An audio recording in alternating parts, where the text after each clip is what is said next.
Lion in Plain Sight podcast. Ever scroll through like 2 hours of videos and you just can't remember why you even opened the app? Yeah. Yeah, we're diving into that feeling today. You've sent over articles, legal analyses, even some proposed bills.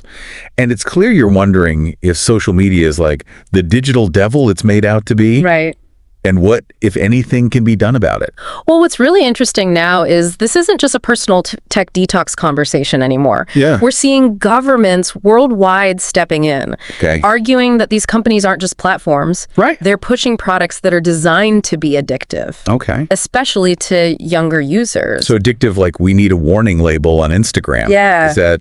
More than an idea in some places. Whoa. Yeah, over 40 states have joined lawsuits against giants like Meta. Wow. Alongside school boards in Canada, even tribal nations. Really? These lawsuits argue that the very design of these platforms, the algorithms, the infinite scroll, the notifications, it's all engineered to tap into our brain chemistry and keep us hooked. So it's not even just about like kids spending too much time online. It's about whether companies are straight up like exploiting our psychology for profit. Yeah. This is giving me major big tobacco vibes. Oh yeah, the comparison to big tobacco and even opioid manufacturers is being brought up constantly. Yeah.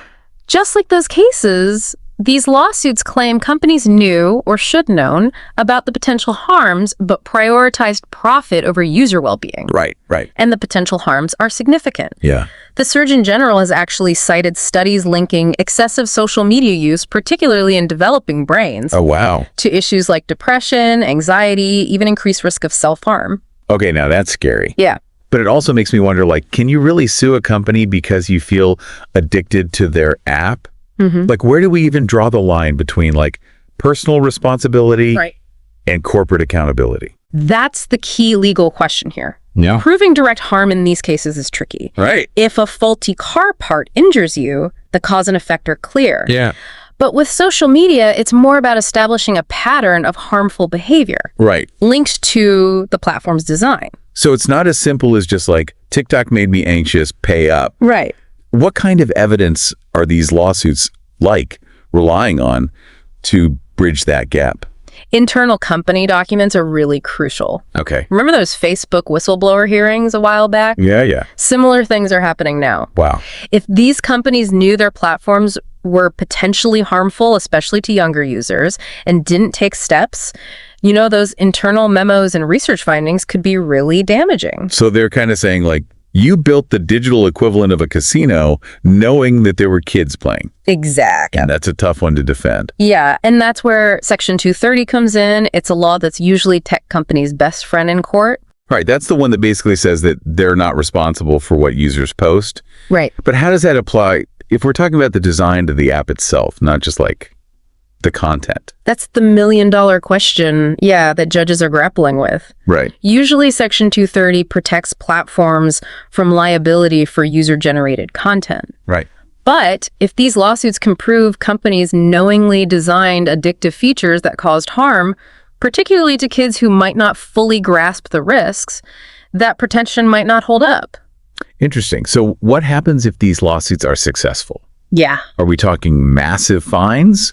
Or will social media actually have to change? It could be both. Okay. Fines and settlements are definitely on the table. Right. But the real impact, I think, could be in how platforms are designed. Okay. Especially for younger users. Yeah. Imagine a world where instead of those endless scrolling features, apps had built-in breaks or daily time limits. Oh. Especially for, verified teen accounts. I will say, as someone who's fallen victim to a few too many late-night TikTok spirals myself, the idea of a mandatory bedtime for my apps doesn't sound so bad. Yeah, and that's already happening in some places. Oh, really? California's Protecting Our Kids from Social Media Addiction Act, for example, aims to restrict addictive design features for minors unless parents consent. Wow. It even proposes requiring platforms to add features that help parents monitor and manage their kids' time online. So wait, are we talking like parental controls on steroids? Yeah. Like the government's going to step in and say, nope, no more infinite scroll for you, Timmy.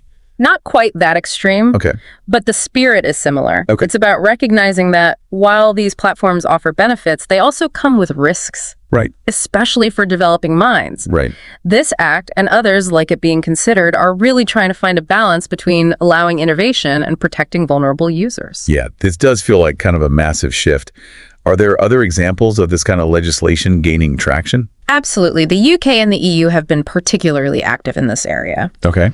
They're implementing stricter age verification processes to better protect children online Right. and exploring regulations that would require platforms to provide clear and accessible information about their data collection practices. So more transparency and control for users, Exactly. especially younger ones. But I mean, this whole thing raises some pretty big questions, doesn't it? Yeah. Like, where do we draw the line between protecting kids and like overstepping on personal freedoms? Right. If the government can regulate how social media is designed, what's next? That's the tightrope walk, right? Yeah. On one hand, you've got free speech concerns. Right. Can the government really dictate how companies design their platforms? Right. But on the other, if those platforms are designed to be addictive, especially for kids, Right. is it the government's responsibility to step in and protect them? Yeah. Even if it means maybe curtailing some freedoms. It's like, how much responsibility do we put on the individual versus the platform? Right. Like, if my social media app has like a timeout feature built in, am I more likely to use it Yeah. than if I had to set those limits myself? Right. Like, it makes you wonder how much like our choices are influenced by the design of these apps. And that's really it. Is it truly a free choice if the deck is sort of stacked against you from the start? Podcast. It's a lot to unpack. Oh, really? It feels like this issue goes way beyond just screen time limits. Yeah. We're talking about corporate responsibility, ethical design, maybe even the future of how we like interact with technology. Absolutely. This isn't about like whether social media is good or bad. It's about understanding the complex ways that it's changing our world Yeah. and deciding what role we want it to play in our lives and the lives of, future generations. Right. Do we want to be passive consumers of algorithms that are designed to keep us hooked? Yeah. Or do we demand more transparency, control, maybe even a little bit of like digital well-being built into the system? Well, after diving into all of this, I'm looking at my phone in a whole new light. This has really given me a lot to think about. Yeah, and that's really the point, isn't it? Yeah. Knowledge is power.